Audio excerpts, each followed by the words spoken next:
Hello everybody, what's up and welcome back to the Starcraft 2 Ownage Shack. It is David here, going to be bringing you a Protoss versus Terran replay today.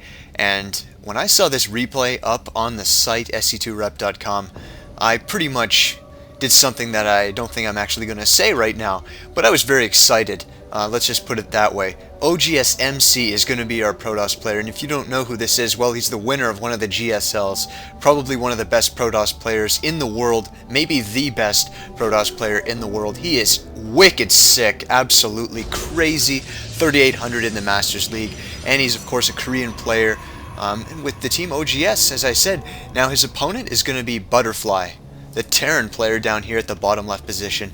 Butteryfly is a 3,600 Masters rated Protoss player. He's a Terran, as I said, and he's also Korean, of course, so these are extremely good players. Of course, I'd have to give the advantage to oGsMC, being the amazing Protoss he is. This, I'm really hoping it's going to be a good game. I've never seen an MC game up on that site before, and that's why I grabbed this one immediately. I'm always wanting to cast top-level Korean games, but there really aren't that many up there.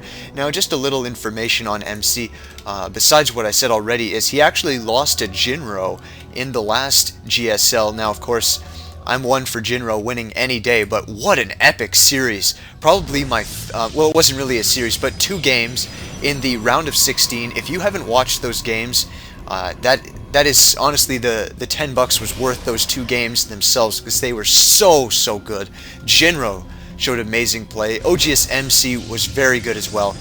Awesome series. Go check that out if you have not.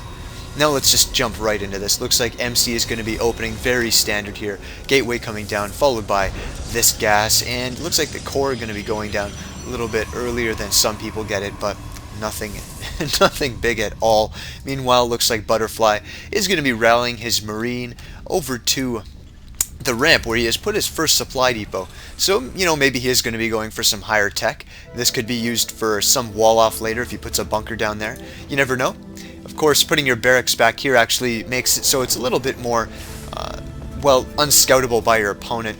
Of course, this early in the game, scouts do come around. Looks like the SCV has actually been tucked away over here. And MC, well, you know, he's probably going to want to take care of that. He's getting a Zealot first, however, so that's going to make it slightly difficult. Looks like he has gone for his second gas at this point, so he's not going to be doing a cheesy build. Of course, the 4-gate is always a possibility in Protoss versus Terran. However, MC is a guy who really likes his 2-base timing pushes. As Artosis said, no one has ever really truly held off an MC push, except for Jinro. And you know what? Butteryfly isn't Jinro, so we'll see if he can combat that. He's going to be going for 2 barracks. Probably going to be a 2 barracks expand, actually. I'd be very surprised if he got a factory after this. It's a very uncommon build. 2 barracks usually does lead to an expansion. Of course, getting concussive shells further indicating the expansion's coming, because that's going to allow him to be somewhat aggressive versus MC. A player you really don't want to leave unchecked, to be quite frank. Oh, he's going to be going for the robotics facility right after the gateway. I definitely like that. Going to be playing it up like Mouse Mana style. You know what? If he goes for High Templar later on in this game, I will probably retire from casting, because no game could possibly top that.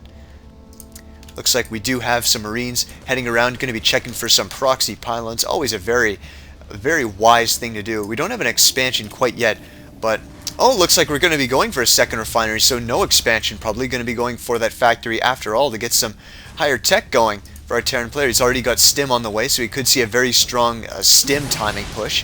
Of course, Stim takes a ridiculous amount of time to build, 140 game seconds. That's quite huge. Now these guys already have their concussive shells in. Wisely, MC is going to be backing off his Stalkers while he pumps out an Immortal. That is going to do wonders, actually. Look at this composition here, very Marauder heavy. The Immortal and Stalkers up here should easily be enough to repel this attack. Now, of course, when Stim finishes, you know, that's a different story, because Immortals will get sniped very quickly by Stim. It looks like we do have that expansion actually going down there right after the factory, or no, the factory right after the expansion. So this is definitely a build I haven't seen that much at all. I actually haven't seen it ever. And walling off with an Eng Bay, very strange here. Marine going to test the front, but unfortunately meets a very sad demise. They're getting pecked off by those Stalkers, and he's probably going to realize he has to turn around, even though Stim is just about done. Yeah, so as I was saying, the typical transition from a 2 barracks expand is not a factory, but rather you throw down 1 or 2 more barracks. Now we do see he's throwing down 1, but 1 in a factory is a combo that I have yet to witness, but looks like he did cancel that. I actually, I question whether there was a probe there trying to get in, and he temporarily put that Eng bay down just to deny scouting. Not sure there. Sorry, I guess, you can rewind and check it out if you want. Looks like this Nexus is now going to be going down here for MC as his probe wanders and saunters over there to lay it down. Anyway, have a nice Marine scouting. He's actually, you know what, Butterfly's really on top of his scouting this game. Going to be checking out what the Protoss is doing at all times. Of course, in the way of tech structures, we don't have any new developments here in Protoss base. However, Terran seems to be going for a starport now and a reactor, so he's clearly predicting that Colossi are coming. He's going to be swapping that starport onto there to produce some Vikings and medevacs, no doubt. Usually what players do is they get 2 medevacs out first and then go for the Vikings. We should see that swap up right now. There it goes. Meanwhile, the Nexus is about halfway complete. The orbital is now finished, so he should be floating that over pronto. Actually, you know what? He didn't manage to call down that mule before he lifted off. Usually what you want to do is actually call that down just so you get a bit of extra minerals while you're flying over there. Remember, because minerals in this game are more valuable to you now than they are in 5 seconds. It's kind of like money in economics, but, I'm not going to get into that. We'll leave school where school is supposed to be. Looks like the engineering bay is going to be reconstructed here in the tasteless secret hallway, as Tasteless and Artosis put it all. You're going to notice a lot of references to these fine casters in my games. My favorite casters by far. I absolutely love them. I buy every season ticket, and you should too. Looks like, wow, another Marine Scout going to be getting into MC's base here. Sees a ton of probes transferring, sees the exact unit composition. Now what he didn't see was that robotics bay that just finished, but obviously getting that reactor to starport, he's going to be easily able to deal with these Colossi that are now being chrono boosted out of that robo. We don't have ETL started yet, but you know what? That's a very long and slow upgrade, takes a ton of time to complete, and maybe that is what he'll focus his timing attack around. Of course, if he does choose to go for that timing attack, looks like Terran is going to be moving out right now. An observer is in tow, however, going to see everything that's coming. The one advantage about Protoss is that you do have these OBS in order to see what your opponent is doing. And to get rid of these, you really need to spend minerals in the way of turrets or gas in the way of ravens. Of course, scans are very inefficient. It costs about 300 minerals for each because you do sacrifice that mule. So it looks like he's going to be pushing out right now. He's got a Ghost Academy on the way, and it looks like his infantry weapons, level 1, are also being produced as we speak. But with this Colossi, you know what? He actually probably has to back out, because if he allows that second one to get out, there's no way he can combat this. And these are, looks like 5 fully maxed out on energy sentries. The Sentry Colossus mix is absolutely perfect for a map like this, where you can just lay down a couple force fields to completely saw that army in half, and then the Colossi just have a field day with the front lines there, and those that are trapped by the force field. Same thing goes for this side.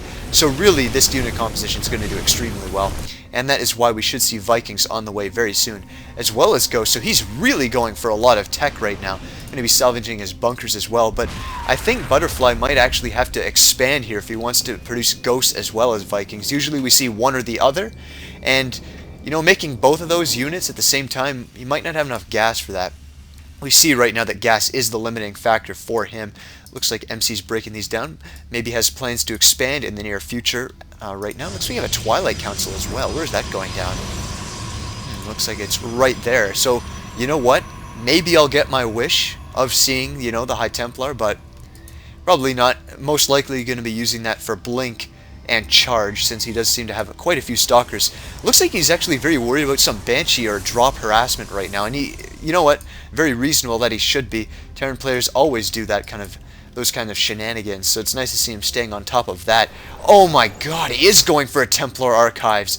Could we actually see High Templar in this game?